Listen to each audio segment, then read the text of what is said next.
Chapter 13. The Household. The bridegroom left his uncle's house and went to live in the house of his bride. As well as being a wife, Khadija was also a friend to her husband, the sharer of his inclinations and ideals to a remarkable degree.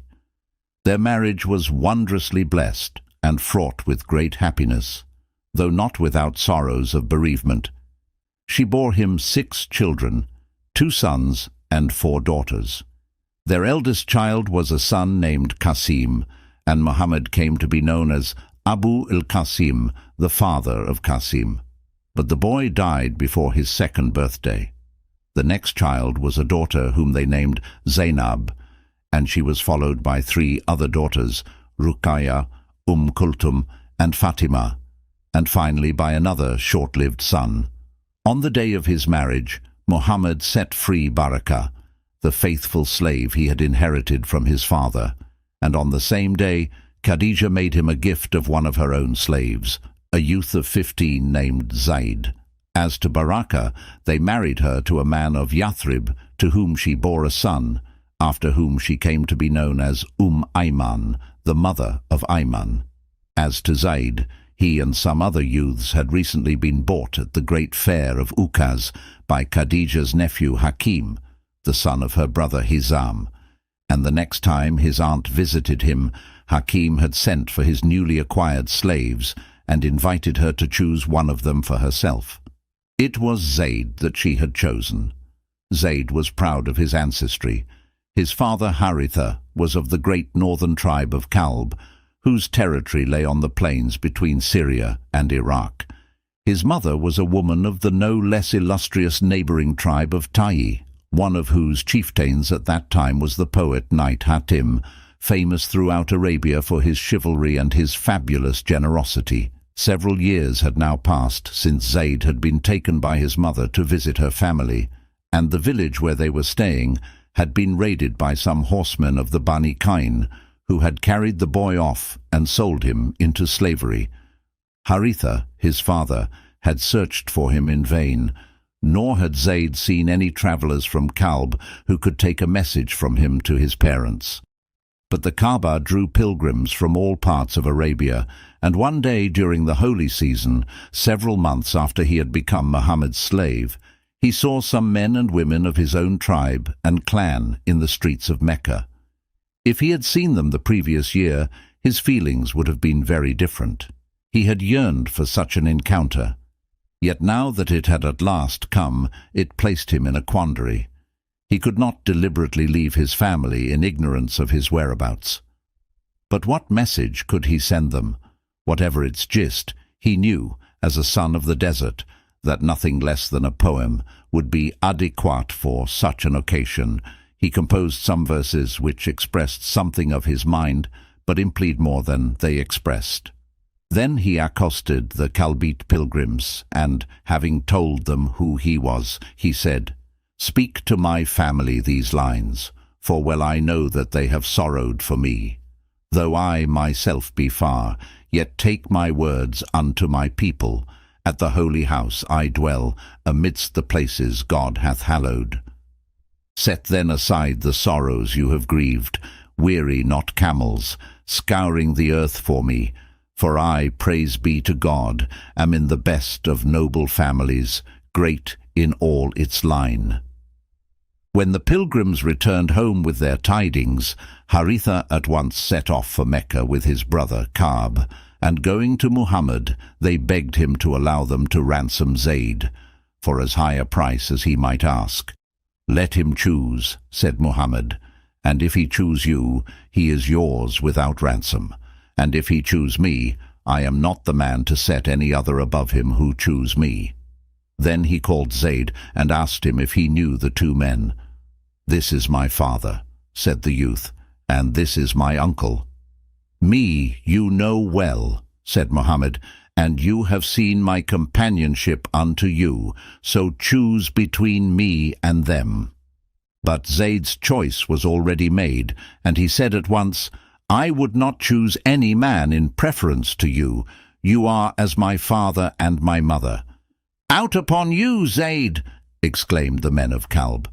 Will you choose slavery above freedom, and above your father and uncle and your family?" "It is even so," said Zayd, "for I have seen from this man such things that I could never choose another above him." All further talk was cut short by Muhammad, who now bade them come with him to the Kaaba. And standing in the Hijr, he said in a loud voice, "All you who are present, bear witness that Zayd is my son, I am his heir, and he is mine." The father and the uncle had thus to return with their purpose unachieved. But the tale they had to tell their tribe of the deep mutual love which had brought about this adoption was not an inglorious one. And when they saw that Zayd was free and established in honor, with what promised to be a high standing amongst the people of the sanctuary, such as might benefit his brothers and other kinsmen in years to come, they were reconciled and went their way without bitterness. From that day the new Hashemite was known in Mecca as Zayd ibn Muhammad. Among the most frequent visitors to the house was Safiya, now Khadija's sister-in-law, the youngest of Muhammad's aunts, younger even than himself. And with her she would bring her little son, Zubair, whom she had named after her elder brother. Zubair was thus well acquainted with his cousins, the daughters of Muhammad, from his earliest years. With Safiya came also her faithful retainer, Salmi, who had delivered Khadija of all her children, and who considered herself to be one of the household. As the years passed, there were occasional visits from Halima, Muhammad's foster mother, and Khadija was always generous to her. One of these visits was at a time of severe and widespread drought, through which Halima's flocks had been seriously depleted, and Khadija made her a gift of 40 sheep and a howdah camel. This same drought, which produced something like a famine in the Hijaz, was the cause of a very important addition to the household. Abu Talib had more children than he could easily support, and the famine weighed heavily upon him. Muhammad noticed this and felt that something should be done. The wealthiest of his uncles was Abu Lahab, but he was somewhat remote from the rest of the family, partly no doubt because he had never had any full brothers or sisters amongst them, being the only child of his mother. Muhammad preferred to ask for the help of Abbas, who could well afford it, being a successful merchant, and who was close to him because they had been brought up together. Equally close, or even closer, was Abbas's wife, al-Fadl, who loved him dearly and who always made him welcome at their house. So he went to them now and suggested that each of their 2 households should take charge of one of Abu Talib's sons until his circumstances improved. They readily agreed, and the 2 men went to Abu Talib, who said when he heard their proposal, "Do what you will, but leave me Aqil and Talib." Jafar was now about 15, and he was no longer the youngest of the family. His mother Fatima had borne yet another son to Abu Talib, some 10 years younger, and they had named him Ali. Abbas said he would take charge of Jafar, whereupon Muhammad agreed to do the same for Ali. It was about this time that Khadija had borne her last child, a son named Abdullah, but the babe had died at an even earlier age than Qasim. In a sense he was replaced by Ali, who was brought up as a brother to his 4 girl cousins, being about the same age as Ruqayya and Kulthum, somewhat younger than Zainab and somewhat older than Fatima. These 5, together with Zayd, formed the immediate family of Muhammad and Khadija. But there were many other relatives for whom he felt a deep attachment, and who have a part to play, large or small, in the history which here is chronicled. Muhammad's eldest uncle, Harith, who was now dead, had left many children, and one of the sons, his cousin Abu Sufyan, was also his foster brother, having been nursed by Halima amongst the Bani Sa'd a few years after himself. People would say that Abu Sufyan was of those who bore the closest family likeness to Muhammad, and amongst the characteristics they had in common was eloquence. But Abu Sufyan was a gifted poet, perhaps more gifted than his uncles Zubair and Abu Talib whereas Muhammad had never shown any inclination to compose a poem, though he was unsurpassed in his mastery of Arabic and in the beauty of his speech. In Abu Sufyan, who was more or less his own age, he had something of a friend and a companion. A little closer by blood kinship were the numerous children of his father's full sisters, that is, of Abdul Muttalib's 5 eldest daughters. Amongst the eldest of these cousins were the children of his aunt Umayma, who had married a man named Jahsh, of the North Arabian tribe of Asad. He had a house in Mecca, and it was possible for a man who lived amongst a tribe other than his own to become, by mutual alliance, the confederate of a member of that tribe, into which he thus became partly integrated, sharing up to a point its responsibilities and its privileges.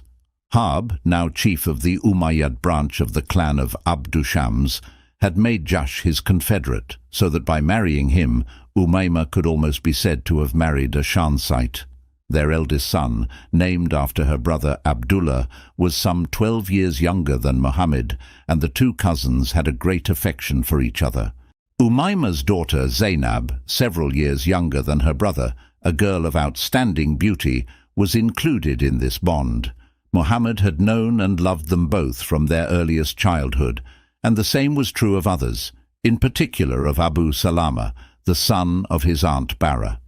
The powerful attraction which centered on Al-Amin, as he was so often called, went far beyond his own family, and Khadija was with him at that center, loved and honored by all who came within the wide circle of their radiance, a circle which also included many of her own relations. Particularly close to her was her sister Hala, whose son, Abul Az, was a frequent visitor to the house. Khadija loved this nephew as if he had been her own son, and in due course, for she was continually sought after for help and advice, Hala asked her to find a wife for him. When Khadija consulted her husband, he suggested their daughter Zainab, who would soon be of Maria-Gabal age, and when the time came they were married, the hopes of Hashim and Muttalib, the two clans counted politically as one, were set upon Muhammad for the recovery of their waning influence. But beyond all question of clan, he had come to be considered by the chiefs of Quraysh as one of the most capable men of the generation, which would succeed them and which would have, after them, the task of maintaining the honor and the power of the tribe throughout Arabia. The praise of Al-Amin was continually upon men's lips, and it was perhaps because of this that Abu Lahab now came to his nephew with the proposal that Ruqayya and Kulthum should be betrothed to his sons, Utbah and Utayba. Muhammad agreed, for he thought well of these two cousins, and the betrothals took place. It was about this time that Ayman became once more a member of the household.